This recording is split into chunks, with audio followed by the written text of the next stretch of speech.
Go.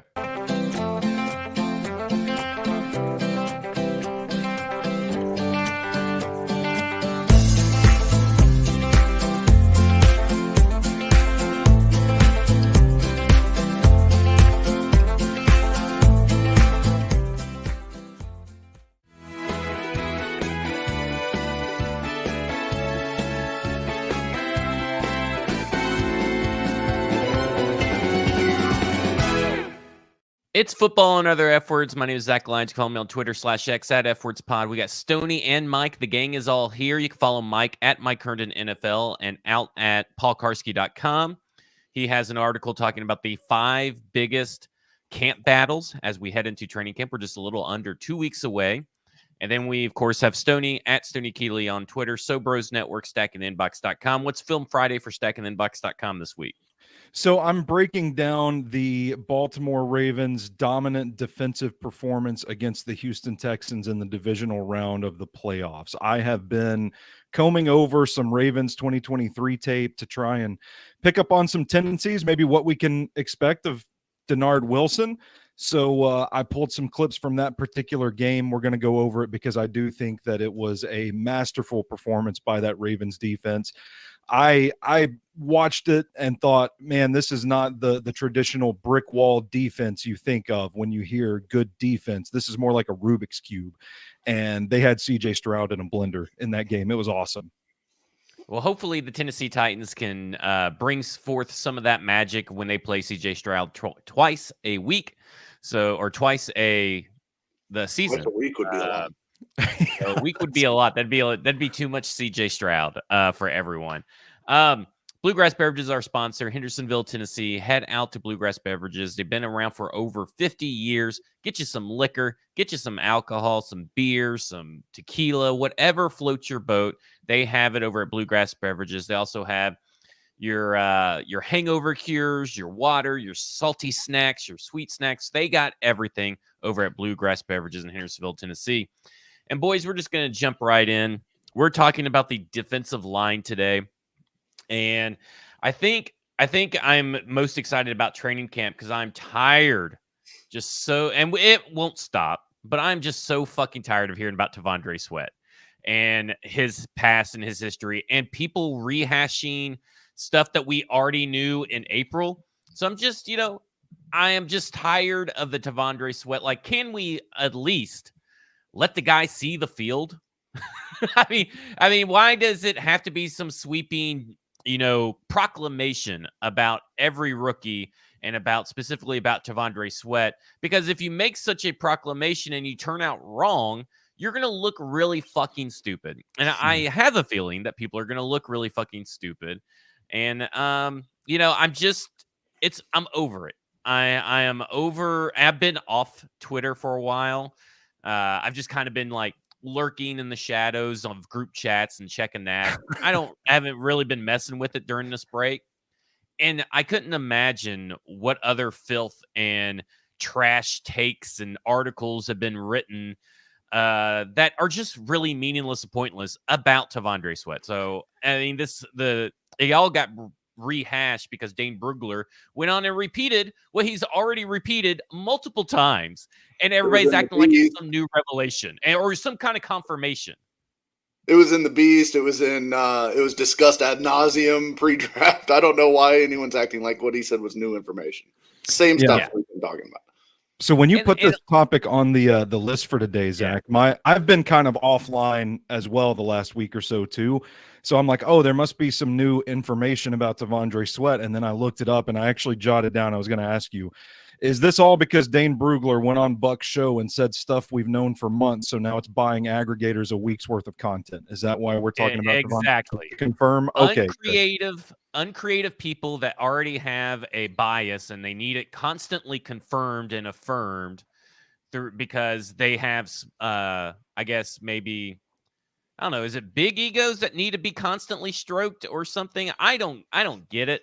Yeah. This is just at this point, it's almost like borderline weird bullying, like a weird form of bullying that you can't let it go, that the Tennessee Titans have drafted T'Vondre Sweat and people want to be right. He missed practice, but they're acting like he missed practice is indicative of the past stuff. Like, well, he must have been hungover, and that's why he couldn't do practices, or he must have partied too hard last night. It's because it can't just be because he had a hamstring, which even the most fit of people have gotten hamstring injuries in training camp and maybe missed this. I don't know what his injury was, but it's been reported that's a lower body injury. So, like, I mean, where is this hate if, like, A.J. Brown had gotten, when A.J. Brown missed practices, nobody really cared. It's just because the people have this strange, we talk about it with Anthony Richardson, we talk about it with Will Levis. People have this strange pre-draft bias, and they have to constantly affirm themselves that their pre-draft take was right, no matter what evidence or what is put in front of them from here on out. And he's been pretty much off Instagram for the most part. He had a camp, right? So he had one of those youth camps that many people tend to have. And was he drunk for that? No. I mean, I don't know. I don't know if he was what was in the Kool-Aid or the Gatorade, or whatever. But then you have people saying that he's gained weight. There's people dissecting that picture of him with kids and all this stuff. Like, yeah, the guy's never going to catch a break. And listen, I get it. He had an pre-draft cycle that I'm sure he wants to, forget, right? I'm sure that is the case. But at the end of the day, at some point, you just have to let the kid play and either prove you're wrong or prove you're right. This pre-draft bias that you keep bringing up is just ridiculous. Dissecting every little image and every little video of any rookie, I think, is just so fucking weird. Except for when it was Isaiah Wilson, because it was just a comedy of errors. It was constantly, I was about to say, that was funny. You just couldn't believe how stupid one person could be. I mean, Mike, you're a Texas fan, and there's been talks about his leadership and all this stuff, and we've talked about it on here. Yeah. But, like, isn't this just a little tired and a little weird at this point? I'm so exhausted of having this discussion, honestly. I mean, I don't know how many different ways you can say the same thing over and over and over again, because this is the exact same conversation that was happening the day after he was drafted, and it's the same conversation now, and people are just rehashing it and using like a hamstring injury and OTAs as evidence that now he's clearly this failure of a draft pick, and it's like this race to be out on a guy first. I just don't get it. But I have a couple thoughts that I feel like I need to put out here. First, Dane Brugler saying he was off some teams' boards. Sure, I'm certain that's true.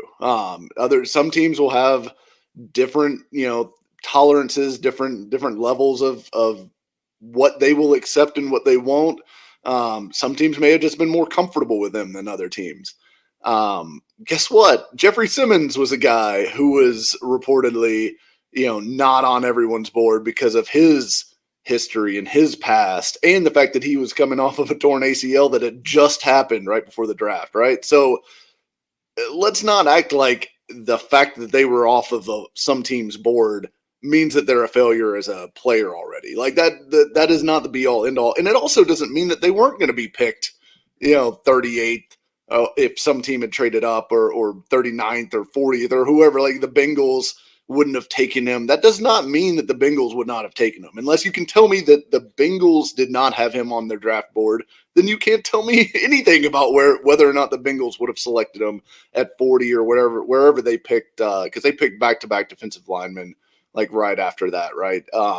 So I just think it's ridiculous that people are jumping to it's just jumping to the nth most conclusions based off one little small nugget of data that we really don't know a whole lot about. I mean, yeah, I'm not surprised he was off some teams' boards. Obviously, he was not off everyone's board. So I think it's kind of ridiculous to just jump to a conclusion. Well, he would have been there in the 7th round. God, it's just wild, but super disingenuous. It is. My favorite part is people are like, Did you see how happy the Rams were that we selected T'Vondre Sweat? Well, yeah, because they knew that the Tennessee Titans were going to select a defensive lineman, and T'Vondre Sweat and Braden Fisk were the two best defensive linemen on the board, regardless of their off-field issues of T'Vondre Sweat.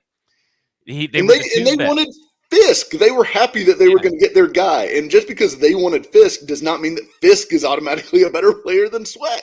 It just means that's who the Rams wanted. That's who fit the Rams scheme and what the Rams want to do. It does not mean that he's a better football player. So yeah, all the stuff about, well, I watched that video. They looked awfully happy. Of course they were happy. They got the guy they wanted. Those teams are, I'll say something. If you show them on video, most teams are pretty excited when they get the guy that they were targeting. Absolutely. And it's just how the draft works. Like, I don't understand how people forget just not everything is some like hidden dig.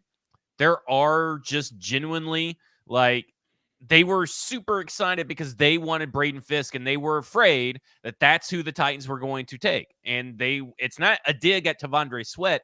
It's that they got their guy. The guy they traded up for, they got their guy. They're two different players too, Fisk and Sweat. Yeah. So it's not like it was a one or the other kind of thing. Like, if you had a style you wanted, you had a player. So when the Titans, don't take that guy, of course the Rams are going to celebrate because they're probably thinking, we got our guy. Yeah, exactly. I mean, it's just crazy. And Gary, I feel like we're just saying at this point common sense stuff to combat these takes, right? I mean, like, everything we're saying is pretty common sense. It's nothing that we're pulling out of our ass or anything. It's just common sense of how the NFL works and how, players off draft boards. Sure. How many of those teams that took T'Vondre Sweat off their draft board had defensive line as a high priority, or defensive tackle or nose tackle as a high priority? I mean, like, not every team has that as a high priority. So some teams are going to be comfortable taking a guy off a board when they don't need that guy in particular. Yeah, why would they want to take a risk if that's not a huge need? Any risk at all, no matter how much they perceive that to be. And I think this is also a point I pulled the wrong one. This is definitely like, what point I pulled the wrong one. This is a point that I think is also explicitly said in that Rams video, where they were excited about the fact that they were pairing Fisk with his college teammate, what's his name, the edge rusher, Jared Verse, that they had taken in the first round. So McVay specifically said, we thought that those two guys amplified each other, and what they did well complemented each other, and we wanted to be able to just bring that combo and import it directly into our defense. So yeah, they had another reason that they liked Fisk specifically. So again, like, people mess this up all the time, and I think I don't know if it's some people I think are being disingenuous and intellectually dishonest when they make these leaps, but all teams do not view players the same way. Just because one team has Fisk above Sweat does not mean the next team has Fisk above Sweat. So, like, I just think it's ridiculous that people act like the Rams are now the team that knows all the good defensive tackles, and Titans don't know shit over here. Like, what are these teams doing? So I just think it's kind of ridiculous. And yeah, I mean, sure, they probably were offered the same trade that ended up going to, what was it, the Panthers? No, the Panthers countered. So I do agree that they were initially offered the same trade. They were offered but something then the Panthers similar. were the only team to counter. Yeah. But again, like, hey, we don't know how big of a grade they have on Sweat. And we also don't know what kind of player Sweat is going to be. And that's like the biggest thing in all of this to me, is like, nobody knows the answer. We can all guess right now. I think if you watch his tape, he was clearly dominant at the college level. That doesn't necessarily mean he's going to be dominant at the pro level, but it's probably the best predictor we have, is just watching the tape and seeing if a guy is unblockable, which is what he was. So I just think, I'm optimistic about him. I'm not saying you can't be pessimistic about his projection at the NFL level. But I'm just saying, let's be realistic and admit that the book is not closed on Devondre Sweat. It's not even fucking open yet, right? So we don't need to jump to massive conclusions. Let's see this guy get on pads for the first time in Titans colors. Let's see a guy get on the preseason playing field for the first time in Titans colors. Let's see him play a regular season game before we even start to like decide that, oh, this was a mistake or this was the best pick in Titans. Like, who knows? I just, there's a wide range of outcomes here. We'll see. I'd rather take the risk, and I'm going to ask you this question, Stoney. Your camera is terrible today, by the way. Just downright atrocious. Just want you to know that. But I want to ask you this question because a lot of people are like, well, why didn't they just trade back to 52? Okay, let's say they do. Then you're likely getting one of these guys, either Mason Smith, Chris Jenkins, or a guy maybe that was after him, Michael Hall Jr., right? Marshawn Nealon was there too. All four of those guys, isn't Devondre Sweat, graded out higher than all four of those guys in our opinions? I think that was our opinions the whole way through. Maybe Nealon. I'm sure maybe you guys had Nealon higher than Sweat, but it seems like the NFL wasn't as high on Nealon as we were. But you look at Mason Smith, that was an overdraft, and that was drafted before the Rams pick at 52. Chris Jenkins, I don't think any of us liked Chris Jenkins that much. And really, I think that Devondre Sweat is a guy that at least I did. And so I'm going to ask you, Stoney, I had above all four of those guys: Michael Hall Jr., Chris Jenkins, Mason Smith, and Marshawn Nealon. Yeah, I had him way above all of those guys. I had him at 36th overall on my board. I didn't flinch. I didn't move him at all when all of the DWI stuff came out. And I was never really that low on Sweat. I think you can nitpick his game quite a bit, but in relation to the rest of this defensive line class, I thought he was head and shoulders. I thought he was up there with the Byron Murphys of this class. Like, I think if he would have gone from a talent perspective, if he would have gone in the first round, I wouldn't have had a gripe with it. Now, Marshawn Nealon's probably the closest of that group to me, or to him for me.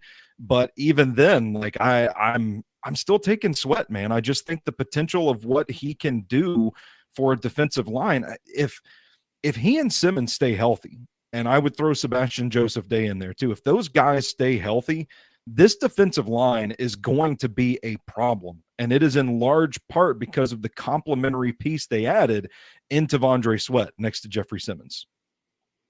Well, and Mike, I'll ask you, a lot of people think that he wouldn't have gone in the top 50. I vehemently disagree. When you look at, do you think the Jaguars had Devondre Sweat or Mason Smith higher? Like, let's be honest here. They obviously had Mason Smith really high, but I would assume they would have Devondre Sweat higher. I won't speak for the Jaguars because they do crazy stuff like take Javon Walker over Aiden Hutchinson. But I had Sweat above all of those guys. I would say it was close with Nealon, kind of like Stoney. I think I had them in the same general area. And Nealon has his own red flags too, right? Like the fact that like 70% of his sack production came against Eastern Michigan, for example. I think Sweat, to me, certainly I don't have any issue with the pick where they took it. Obviously, we talked about that consistently. And I think people are bedwetting over a non-issue at this point. I understand it would have been better had he had J.C. Latham's offseason and not missed any practices and all that. But injuries happen. And if he's out there the first week of training camp and the pads come on and he's dominating and can't be blocked by the middle of that offensive line, people are going to forget about all this stuff. And we're going to have wasted 2 months of our lives discussing nonsense for no reason. And a lot of, tweets will probably be deleted. So I'll never forget. And let me just say this, just because that some of these other teams in between where Devondre Sweat went and where the Rams traded their draft pick at 52, so between 30 and 52, didn't take a defensive lineman, doesn't mean they didn't have Sweat ranked higher than the guy they drafted. Like, we don't know that. The Saints very well could have had for an example. You know, they got Paulson Adebo. They already had Marshawn Lattimore. But their defensive tackles are Kalen Saunders and Nathan Shepard, which Nathan Shepard is fine. But don't you think that you could have upgraded with Tavondre Sweat, but then Tavondre Sweat's off the board, and then maybe they take Kool-Aid McKinstry? We don't know any of those teams didn't have Tavondre Sweat. So this idea that for sure he would have gotten to 52, and I was on that train before the draft and everything, and I think pretty much, even though some teams have him off the board, even Dane Brugler admitted in that interview that he probably let it affect his rankings a little too much. He even admitted it. So I said the NFL does not view the stuff that Tavondre Sweat went through as heavy, with a heavy hand in judgment, as the outsiders do. And not to excuse what he did or anything, but at the end of the day, he didn't, the NFL, like we said, didn't, I don't think, really put him down out of the top 50 players. So all this to say, as we pretty much have rehashed and beaten to death the Tavondre Sweat stuff, is let's let the kid play a year. Let's see what he is this year before we do anything. Stoney has lost the stream, so he was barely hanging on it. Yeah, he's barely hanging on for dear life. Let me just send him a text. Okay.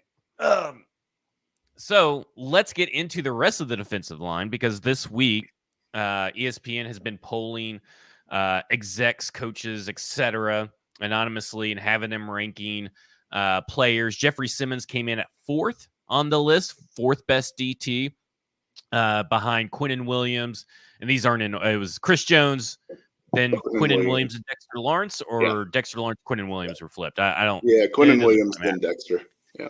So I think 4th is, I was actually a little surprised they still had him ranked 4th after him suffering an injury and him not playing consistently. And that is something that they did talk about, was the fact that Big Jeff, it kind of is a little inconsistent with his play. And it's like they basically said, and I'm trying to find it, but essentially that when he wants to turn it on, he's almost unstoppable. Yeah. So I look at that and I go, that's something that we've kind of all talked about, you know, something about him being pretty much unstoppable at that point, and he just has to do that consistently. And some of that has been injuries, but Jeffrey Simmons is kind of a guy that, and I think right here, Chef Rand puts it best, is he needs to prove he's top 2. I'd agree. Yeah.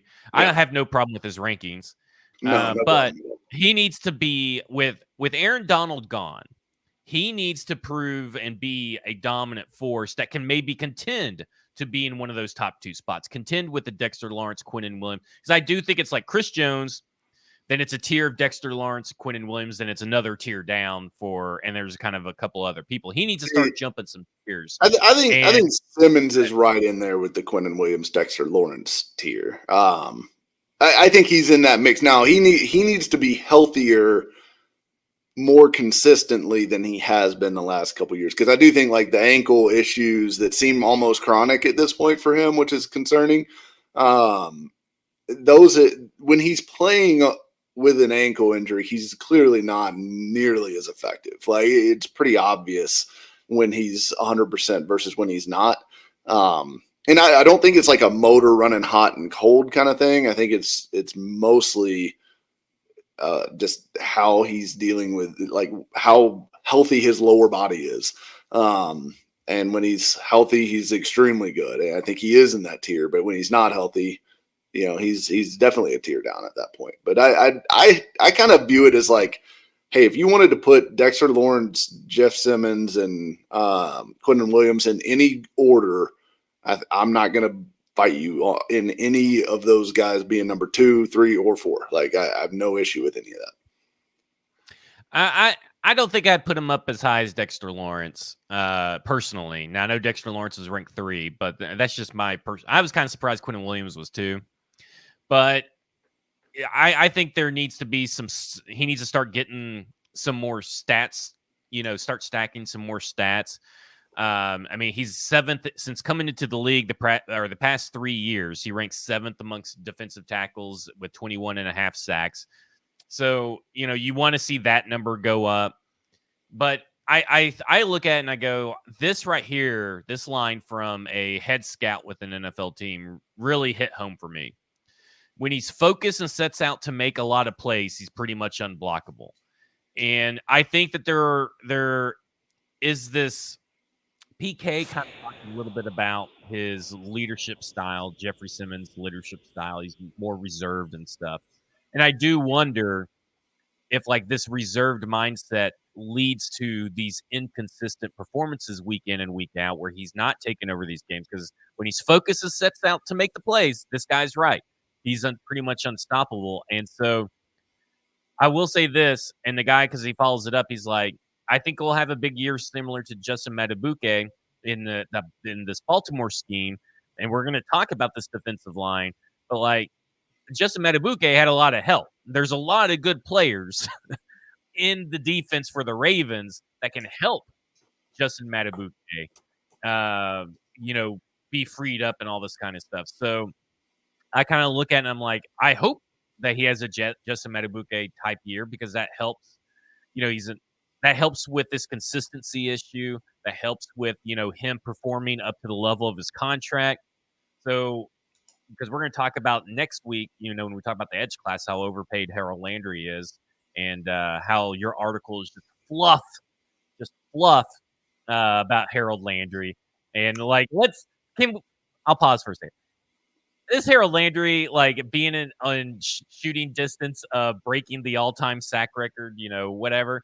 That's just more of an indictment of the Tennessee Titans. No, I'm not saying it's good because I mean, yeah, of Harold Landry.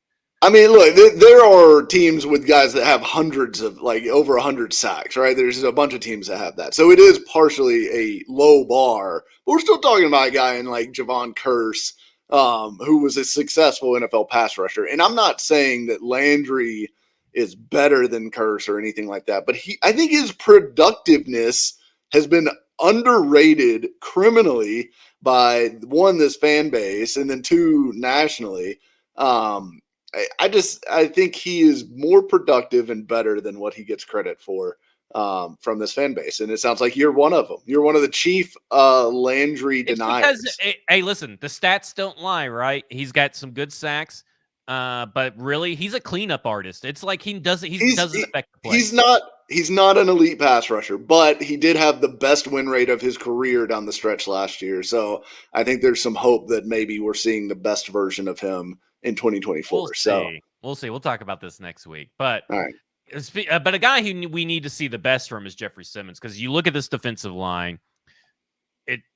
This defense, I go back and forth on this defense. Like, oh man, it's gonna be really good, but man, if there's like one injury, this defense could just fall apart. Oh, pretty disaster! Quick.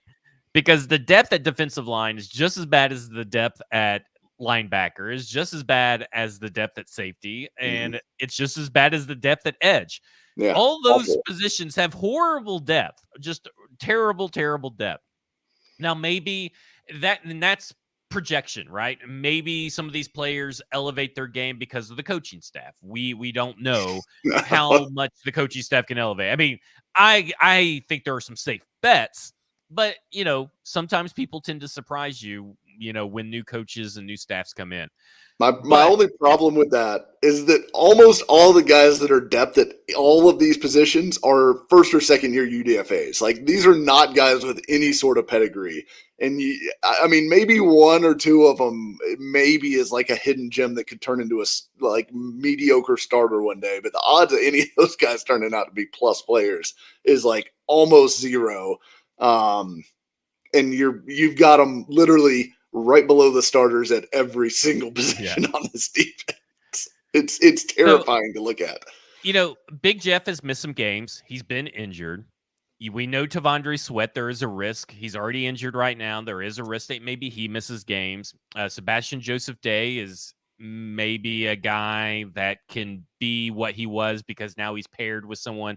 He doesn't have to be the guy, And I think when he has to be the guy, that's when, he falls off in all the statistical categories and play on the field and all that kind of stuff.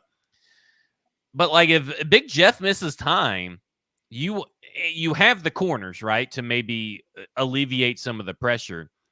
But who comes in if Big Jeff misses time? And what if at the same time Tavondre Sweat? Like Quinton Bohanna, I using quotation marks because he's not a real person. Keandre Coburn, TK McClendon. This is a trash heap. And we're going to talk about how the Titans need to add a pass rusher. I mean, where can they go to improve this defensive line this late in the game? Because I don't even know if Emmanuel Ogbah can come in and take some of that pressure off the line as a defensive end. But at this point, this is disgusting behind these guys. The frontline starters, I agree, are fine. I mean, and maybe even good with if Sweat is who we think he is, right? But yeah, I mean, they are 1 or 2 injuries away from it being a complete and utter disaster up front. And I do agree. Like, look, the corners are going to hold up better. That's going to help, the defensive line and the edge rushers have more time to get home. I think that'll be a major, major part of what this defense has to be, just because of the way it's constructed. And I do agree, like they're going to blitz, and I think Kenneth Murray and guys like that coming off the second level will be a part of the pass rush. But it's not even just pass rush either, though, right? I mean, you're talking about you don't have strong inside linebackers, right? So if you don't have Simmons or Sweat, either one, you've got probably some run defense issues too. And I mean, I'm the first to say run defense does not matter that much, but it matters a little bit. If you cannot stop the run and you're getting gashed, and it's because, Jack Gibbons is all of a sudden getting covered up by guards because he's slow as shit and they're easily able to get up to him because it's Quinton Bohanna and Keandre Coburn in there in front of them. That's a problem. Like that's going to be a problem. So I think it's the depth is super thin. I like Sebastian Joseph Day. I think, in their, say they're 3 down fronts with Sweat, Simmons, and Day. I think that's nice. I think that's like a high quality group. I just don't have any faith in any of the guys behind them. Coburn, I can kind of see it. Like, I mean, he's a big guy. He's a nose tackle backup. Got 0 pass rush ability. Like, you were getting nothing from him as a pass rusher. And I just don't know that there's another guy down there. I mean, there's not another guy down there that you have any confidence in playing on third downs, right? Yeah, right. I'm looking at the defensive tackle list, not the defensive end list, but the defensive tackle list. It's Fletcher Cox, who is retired. So good luck trying to get maybe he comes out for Tracy Rocker out of retirement, but not for the Titans as he's back. But Brian Moan, Hassan Ridgeway, Lawrence Guy, Al Woods, Linval Joseph, Nick Williams, which, by the way, Nick Williams, Linval Joseph, Al Woods, and Lawrence Guy are all above 34 years old. Yeah, I was going to say, all of those guys, if you recognize their name, it's because they're like my age. Yeah, I mean, these that's what's out there. And I'm looking at the defensive ends. I mean, you got Emmanuel Ogbah. My gosh. The defense needs to stay healthy all Henry season. Anderson, I guess, would be fine. Shaq Lawson.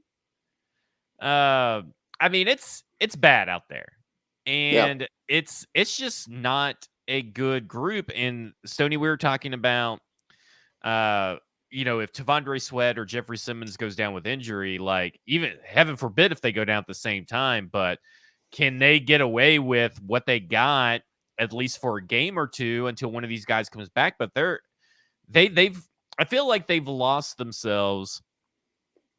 If you get a a season-ending injury on the defensive line, it's kind of like getting a season-ending injury at edge or season injury at safety or inside linebacker. You're in trouble. Safety, you're not in trouble because there's guys out there in free agency.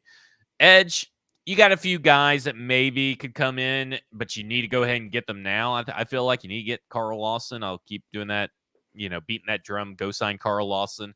But this defensive line, I mean, it feels like they are just playing with fire. Stoney, what do you think about their approach for the defensive line?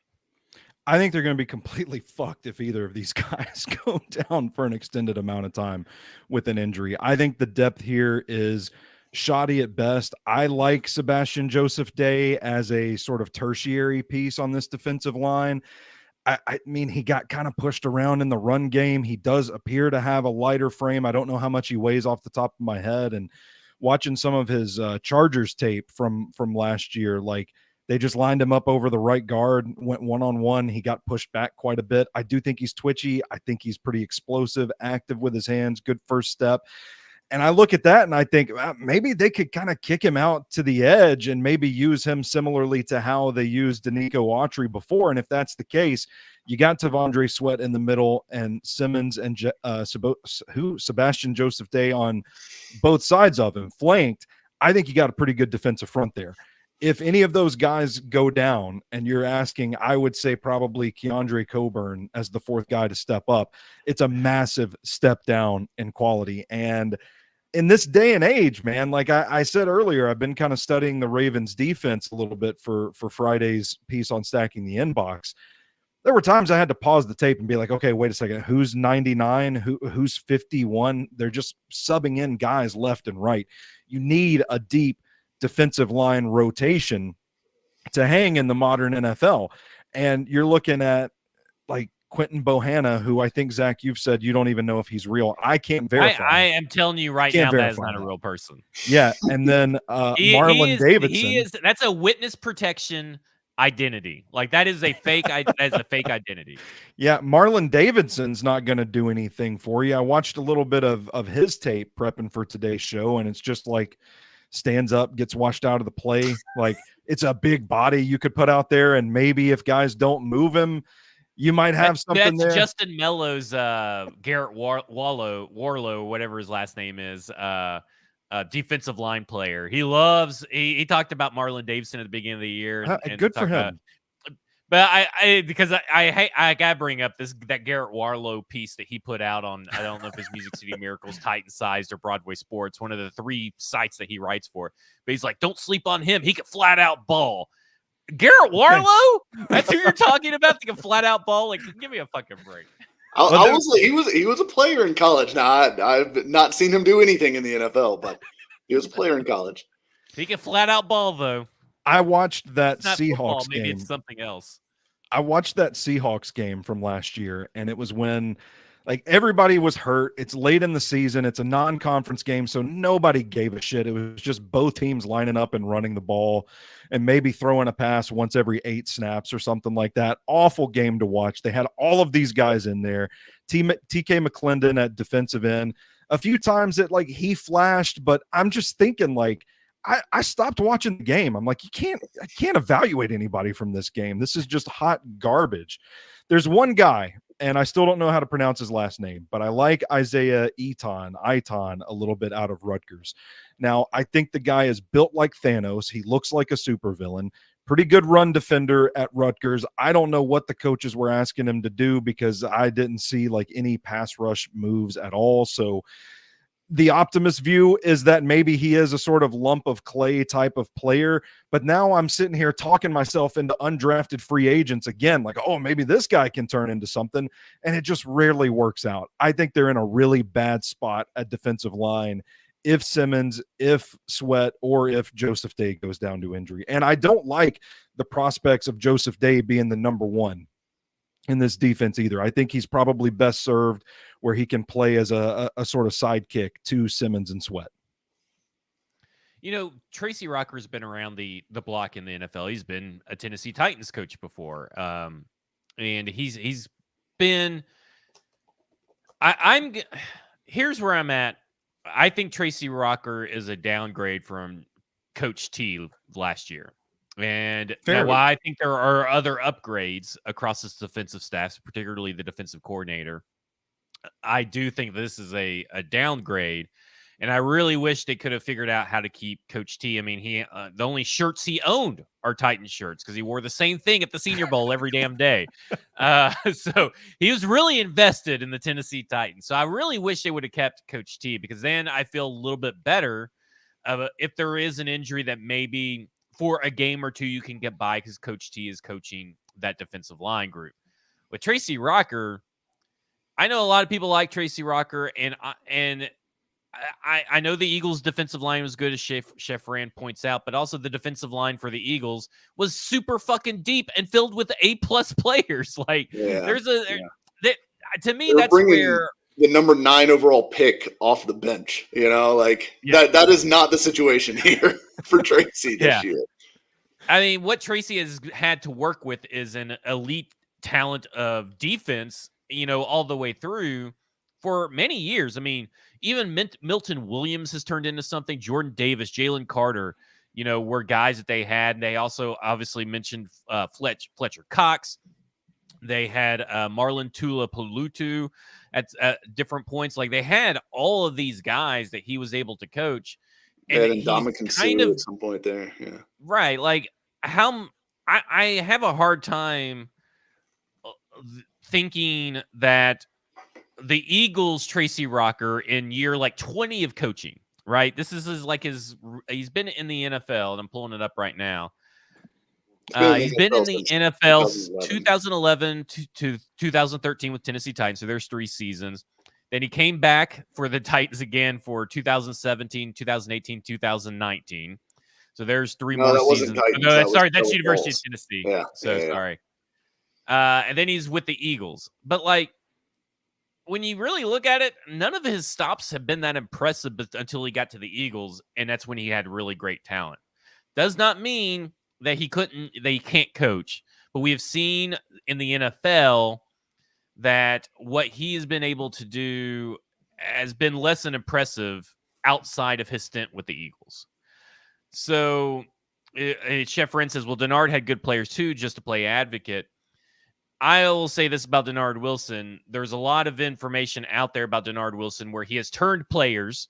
Look at the defensive backs for the Ravens. They got down bad in injuries, and they're throwing out there like Anthony Averett and Ronald Darby and Geno Stone, who was an undrafted free agent. Like, there's a little bit of difference of what Denard has done, even when he's had good players, versus what Tracy Rocker has done throughout all their stops. So, I know that Denard Wilson has a lot of respect for Tracy Rocker, but sometimes that respect can get you into those Vrabel-like situations where you should have hired maybe someone a little bit different outside of your comfort zone for a certain position group. And we'll see. But I'll also say that the vast majority of coaches, if they had players who were wildly successful under them, this is largely because the players were wildly talented. Like, there's very few coaches in the NFL that are like kingmakers, right? I mean, Bill Callahan is one of them.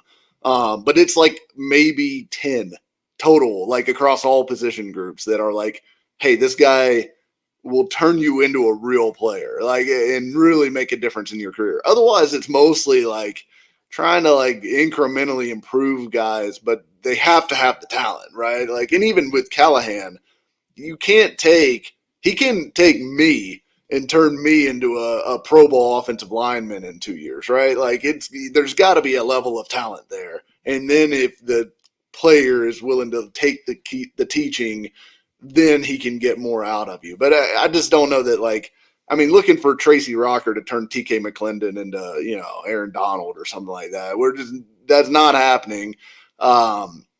And there's only so much he can do, right? Like, I mean, if you give him trash, you're probably going to get trash results.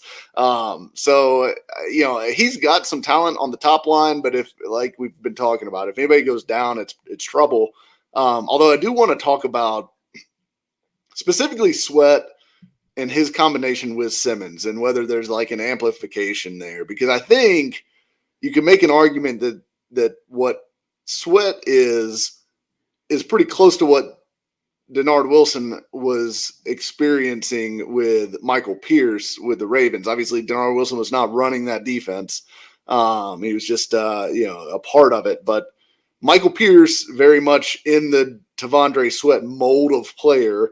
Justin Madubuike, definitely within the mold of Jeffrey Simmons. So that is definitely an apples to apples comparison between those top line guys for the Ravens and the top line guys for the Titans.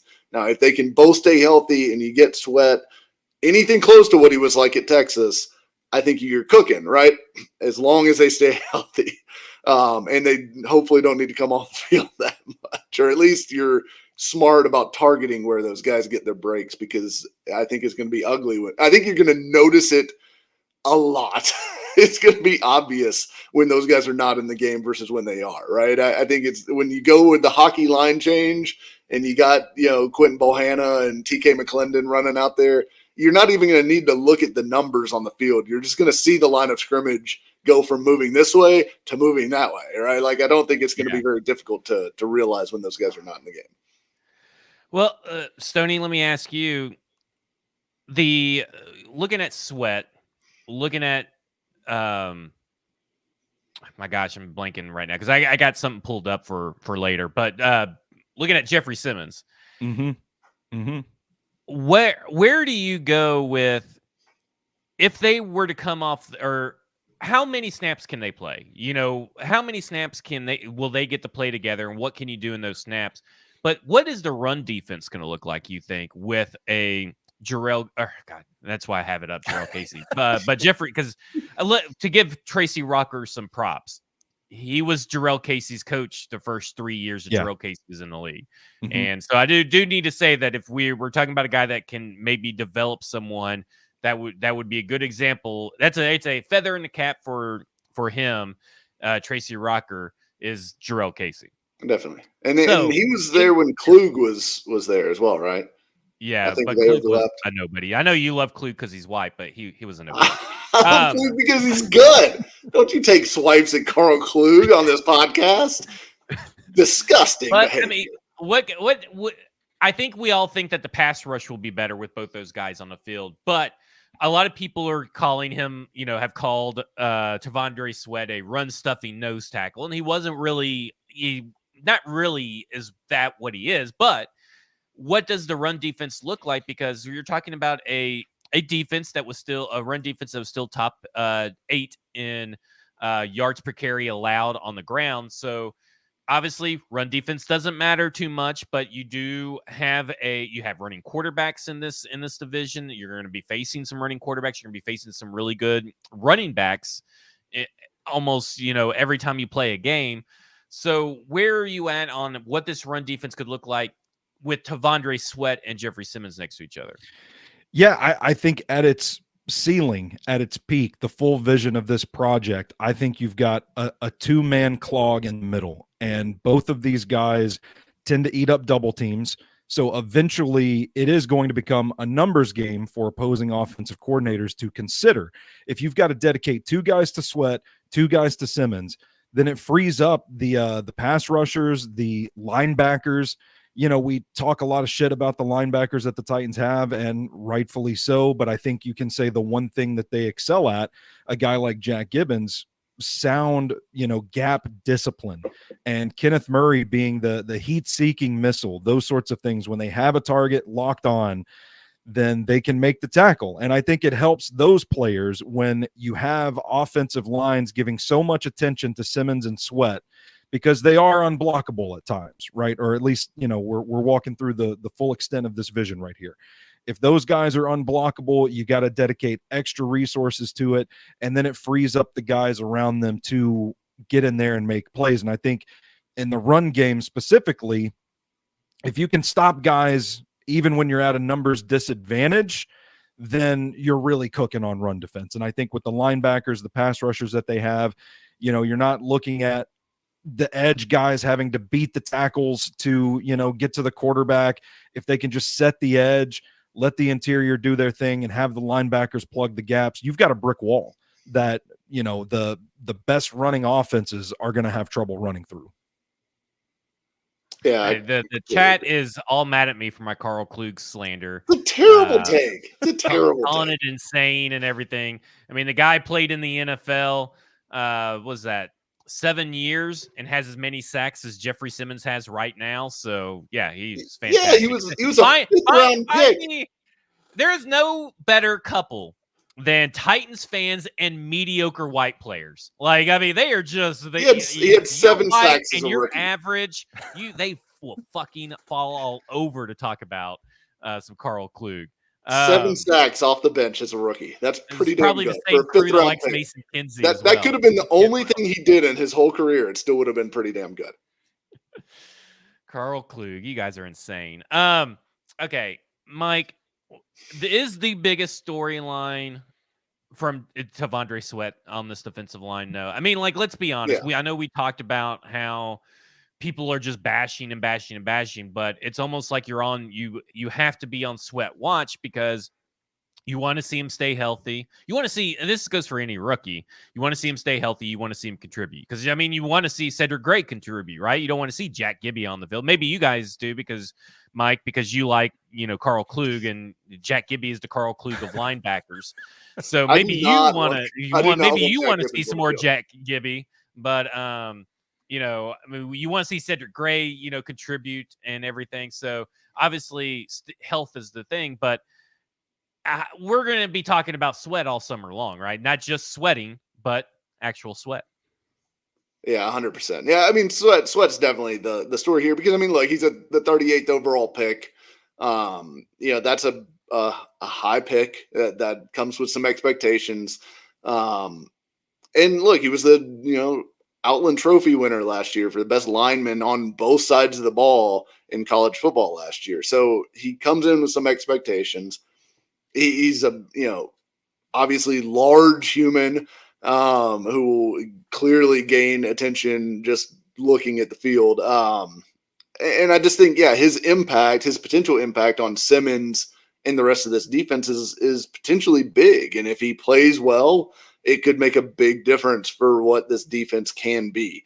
And if he can't get on the field or he doesn't play well, you're probably going to have trouble because there's just not, like we've been harping on now at this point for almost an hour. There's no depth here, so there's a lot of pressure on him, and I think it'll be interesting to see how it plays out. And he is the biggest amplification factor, whether this is going to be a good unit or a bad unit this year. So I think it's warranted that he is the center of attention here.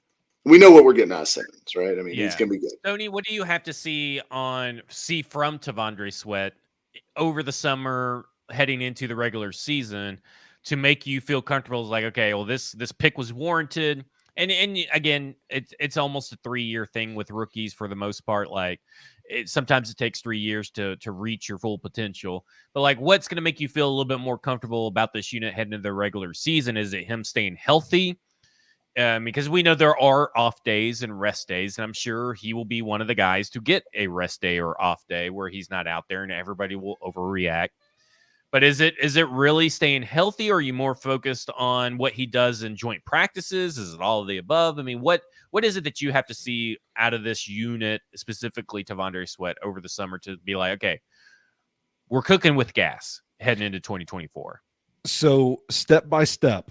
One, I want to see that he actually takes the field, because we still don't really know what we can guess, but we still don't really know what the injury issue was that kept him off the field during the OTA. So step one, like, just get out there. Just get out there. Let's see how he looks. And then it's a matter of conditioning, right? Let's see what the reports suggest when he is out there practicing. We don't want to see any of this stuff like we saw with Traylon Burks, not to just have Burks catching random strays on our defensive line episode, but he's got asthma. Well, he's got asthma, and he can't go as hard as the other guys out there. I don't want to hear any of that stuff with Sweat. Like, I want to hear that he does look like he's in shape, that he's out there doing the work when he's asked to do the work. And then from there, let's get a gauge on joint practices when you go up against another team for the first time throughout the preseason. How's he look? And if we get to the end of this whole summer process and the guy has dropped weight, he's in shape, he's played, he's stayed healthy, then I'm going to be like, okay, let's see what it means. Let's see what it does when the games mean more. Mike, do you have to see him get below 366 this year, or are you comfortable at the 366? I honestly don't care what weight he plays at, as long as he's effective. What if it's 450 pounds? I'm fine. Hey, if he can play and move at 450 pounds, good for you, you know? I think realistically, they're probably the ideal weight. I mean, they've stated that the ideal weight is closer to 350, 345, somewhere in there. But honestly, I mean, look, if he has to play, however many snaps or whatever, as long as he's playing the snaps that that he's not on some sort of limit because he physically can't go. I don't really care what the weight is. It's a performance thing for me. And I think they feel like his performance will be optimized at that lower weight. And that's great. I hope, he checks in for that. But ultimately the number doesn't matter. He was, nobody would have wanted him to be at 366 or 380, which he was reportedly playing at times at Texas last year, but he was hell of effective. So I don't know. If you give me 380 and tell me he's going to play like he did last year for Texas, then I'll take it. So I don't know. I think the weight thing gets overblown to some degree, and I know it's got to be a talking point just because of how big he is, and that they've already put it out there that they want him a certain weight and all that. But ultimately, it's about performance to me, and we'll see what that is when the tape comes on. I'm interested because to piggyback off of what Mike said, yeah, I really don't care either if he's 500 pounds and they're doing like a Lifetime documentary about him or whatever, my 500-pound life in football. That's all gravy as long as he's moving well and we get the T'Vondre Sweat that we saw at Texas last year. But I do think it's interesting to point out that accountability has been a focal point of this conversation all offseason. So for T'Vondre Sweat, they talked about communicating expectations. Now, if they went to him and they said, we want you down to 365, and he shows up for camp at 365, I think it's an interesting observation to say, okay, he is taking this seriously. And I think it confirms like, okay, we feel good about this. Like we held him accountable. He got the work done. He did what we said. I think that's, something that was probably had behind closed doors, if there is an exact number, if that was even said. But if they say, we want you at 365 and he shows up at 380, then I think you could look at it and say maybe there is some validity to these maturity questions or something like that. I'm just playing devil's advocate here because I think that's an interesting way we could look at that too. Okay, so we were talking about Jeffrey Simmons earlier in the podcast, Stoney, and how he's ranked number 4 on ESPN's list, how they pretty much said that when he chooses to focus and take over a game, he's unstoppable. The one guy said that he should have a Justin Madubuike-like season under this new Raven-style defense that they're bringing with a lot of blitzing, obviously. Jeffrey Simmons has never had a double-digit sack season. Last year, Justin Madubuike had 13 sacks. He went from 5.5. So these are how his totals went. Rookie year, 1 sack. Next year, 2 sacks. The year after that, 5.5 sacks. This last year, 13 sacks and 12 tackles for loss and 33 quarterback hits. Is this the year that Jeffrey Simmons, I'll start with you, Stoney, is this the year that Jeffrey Simmons gets to double-digit sacks? Yes, I think so, because I think I like T'Vondre Sweat a lot. I think he can be the guy that we think he'll be, and I think it's an upgrade. I think him and Sebastian Joseph-Day are both upgrades over Teair Tart and the ragtag group of defensive linemen that he had around him last year. So I think, and I've wondered this, like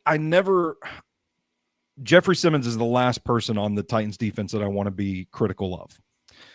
But objectively speaking, watching the tape prior to his injury, because he missed like the last 5 games of the season or whatever, there were times that, I'm not saying he thought this, but the play on the field kind of looked like, okay, we suck. Why am I giving it my all? Like there's a lot of him being stood up and being washed out of the play. He's got his eyes in the backfield, reading the quarterback, trying to tip a pass, maybe looking to make a play too much. And so I think if that switch is turned off and he is just all gas, no brakes for the entirety of the season. And if Joseph Day and if Sweat are what I think they will be, then I think he should have a monstrous season. Where are you at, Mike, on Jeffrey Simmons and the prospects of having a double-digit sack season? I think there's a pretty good chance that this is the year if he stays healthy. For one, just staying healthy, I think gives him a pretty good chance any given year, just because I think he's kind of right at that cusp anyways, the last few years with the injuries and everything. So I think if he stays healthy, I think he gets there this year, because I do think Sweat will help him. I think it'll take some of the load off of him, both literally and figuratively, from an early down standpoint.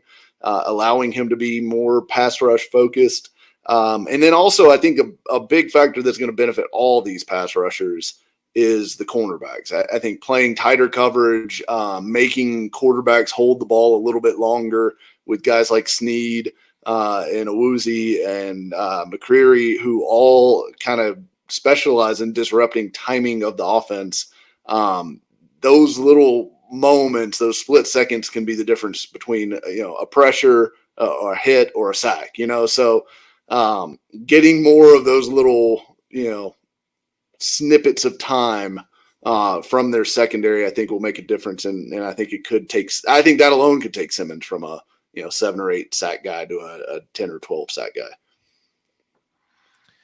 Yeah, I think maybe shooting for that 13 number that is a little high, but I do think that maybe he can get to 10 and a half this year. And I agree with you guys. It really just, there's a lot of factors.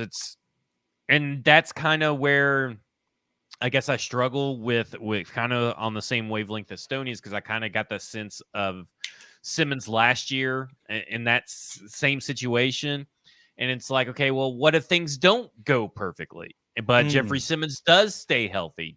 And that's the most likely scenario is that Simmons can stay healthy. But the defensive line rotation goes through a bunch of growing pains throughout the season. It does not gel as quickly as possible. There's a lot of issues. So can he be the guy that rises above? And in that scenario, I'm like, okay, well, maybe he's an 8.5 sack guy because of, the blitzing and them putting him in different situations and the cornerback, and not a double-digit guy. But I would like to see, as long as he stays healthy. First off, I think him staying healthy is kind of an underrated storyline that we're probably not really talking about enough as a collective. I mean, he played through injuries 2 years ago, struggled in some games 2 years ago. Got injured and missed games last year. That's a big storyline for a guy that we know when healthy is good, but he's got to stay healthy. And that's kind of like a lot of guys on this team. You can say that about, well, if he stays healthy, he's going to be really good.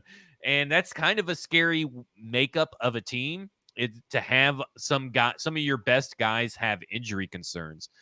So, and do you guys think that he leads? I don't think he leads the team in sacks, because Glory Day Sports says if Simmons finishes that high, do you anticipate him leading the team in sacks? I don't think so when we get to the Edge talk next week.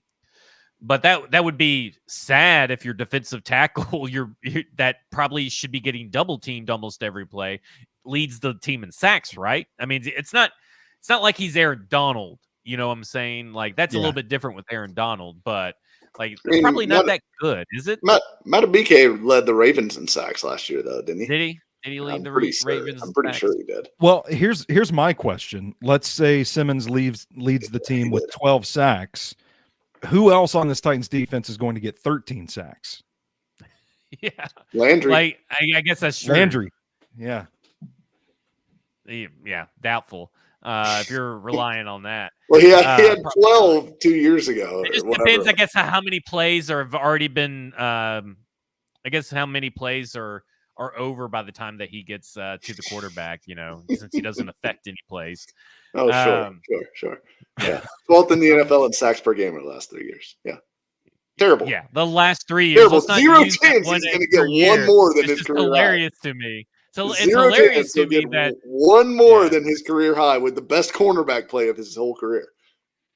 But then you Then you'd have 25 sacks between two Titans players, and that just sounds absurd to me. It sounds I high. don't know. It sounds high. I'd be surprised if you got both of those. I think it'll be one of the two that leads. T'Vondre Sweat. Statistically, what are your realistic expectations for T'Vondre Sweat? We'll start with you, Mike. I don't know, like 3 sacks, maybe 10 tackles for loss would be a good year for him. He's not going to be a huge sack producer. I think his impact in the pass rush will be more felt in pressures, collapsing the pocket, pinning quarterbacks in, more so than getting the quarterback actually on the ground. I think that'll be for the cleanup guys like Landry. Yeah, I would add to that, play some snaps in every game. Stay healthy, stay on the field. You don't have to, I don't expect him to have like a 90% snap count on defense, but get out there and be present. And I was going to say 4.5 sacks, but I think Mike's is more realistic. I think I'm too lost on the T'Vondre Sweat sauce right now. I'm going 5.5 sacks. That's my prediction. 5.5. I'm probably high on the 10 tackles for loss thing too. I think probably more like 7 or 8 would be good. It'll be interesting to see because, I mean, the biggest thing is that he's a pocket mover. And when you have Simmons out there as well, one of those guys is going to benefit from the other, right? Because we talked about how maybe Sweat's the multiplier for this team. There's only so many ways you can block a defensive line and your linebackers and your edge rushers and all this stuff. And with having both Simmons and Sweat's like a pick your poison if Sweat is the pocket mover that he was at Texas. And there's no reason right now to think that he couldn't be that, even though people want to go ahead and assume he is not that. So it'll be interesting. It'll be interesting to see what happens with this defensive line, how the depth is affected and all that kind of stuff. Next week, we'll talk about the edge rushers. We'll get to Harold Landry and Arden Key and Rashad Weaver and Tommy T. Rush and all those guys that are pretty bad. Like, it's just going to be a depressing episode, I feel like, for the most part. I got a hot take brewing for next week. Okay. All right. Our little Landry tiff is just a preview. We'll have the full-on Landry battle next week. Yeah, I'm actually going to include his whole career. I'm not just going to cherry pick seasons and stuff like that. I'll actually. Are you going to go back to when he was a backup as a rookie? Hey, so a lot of players start as backups. But yeah, I know you wouldn't want to include that because that hurts your case and everything. But it really doesn't. I mean, he's had 9 or more sacks in 3 of the 4 seasons that he's played over the last 5 years. I think that's right. I mean, he's been extremely productive, and I don't know why everyone hates him. Yeah, I understand he's not Myles Garrett. I understand he's not Myles Garrett. Newsflash. Yeah. Well, he's like your 20th best edge rusher in the NFL. So maybe the NFL even just told us that he didn't even get one vote by anybody that he was a top 10 player or honorable mention. Let me ask you guys this: are you guys watching the Hard Knocks thing with the Giants? No, not yet. I've watched just via Twitter the clips. Watch that. It will deteriorate your faith in all of these, unnamed front office sources around the league because some of these guys are fucking idiots. And it's probably not just the Giants. Right. What? In this case, you're right, because we're going to go through the list. I'm going to ask you, how many of those guys would you rather have over or Harold Landry over? We'll see. No, I probably wouldn't rather have most of those guys over Landry. There will be a few on that list because I've already looked at it. But being the best Titans edge rusher is like being the best Titans wide receiver. It's not that hard to be the best Titans wide receiver for this team. It's a low bar for this team. But we'll get into that next week.